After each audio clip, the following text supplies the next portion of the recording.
ప్రభుత్వాలు కూడా శాసనసభలో ఏకగ్రీవ తీర్మానం కూడా చేశాయి. తెలుగుదేశం ప్రభుత్వము, కాంగ్రెస్ ప్రభుత్వము, బీఆర్ఎస్ ప్రభుత్వము మూడు ప్రభుత్వాలు కూడా శాసనసభలో వర్గీకరణకు అనుకూలంగా ఏకగ్రీవ తీర్మానం చేసి కేంద్ర ప్రభుత్వానికి పంపించడం జరిగింది. దండోరా ఉద్యమానికి అన్ని రాజకీయ పార్టీల మద్దతు లభించింది.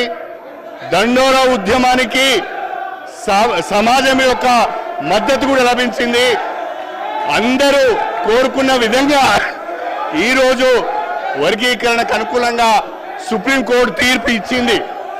ఈ సుప్రీంకోర్టు తీర్పును అందరూ కూడా స్వాగతించాలని చెప్పి నేను మనసారా కోరుకుంటున్నాను. అధ్యక్ష, 30 సంవత్సరాలుగా ఈ ఉద్యమంతో నేను అసోసియేట్ అయి ఉన్నాను. అధికార పార్టీలో ఉన్నా, ప్రతిపక్షంలో ఉన్నా నేను దండోరా ఉద్యమంతో అసోసియేట్ అయి ఉన్నాను.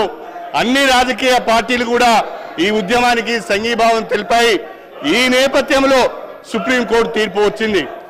రాష్ట్రంలో కాంగ్రెస్ ప్రభుత్వం ఏర్పడగానే గౌరవనీయులు ముఖ్యమంత్రి గారు రేవంత్ రెడ్డి గారి నాయకత్వంలో ఈ వర్గీకరణకు సంఘీభావాన్ని తెలుపుతూ సుప్రీంకోర్టులో అఫిడవిట్ వేయడం జరిగింది.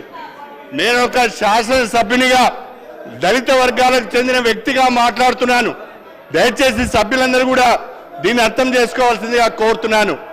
భారత రాష్ట్ర సమితి సభ్యులకు ఈ తీర్పు పట్ల ఏమాత్రం కూడా అవగాహన ఉన్నట్టుగా లేదు.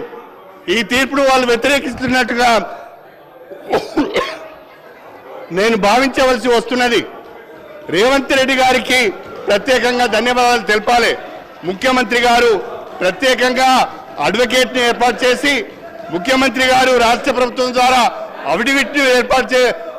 అఫిడవిట్ని కూడా ఫైల్ చేయించి వర్గీకరణకు మద్దతు తెలిపారు.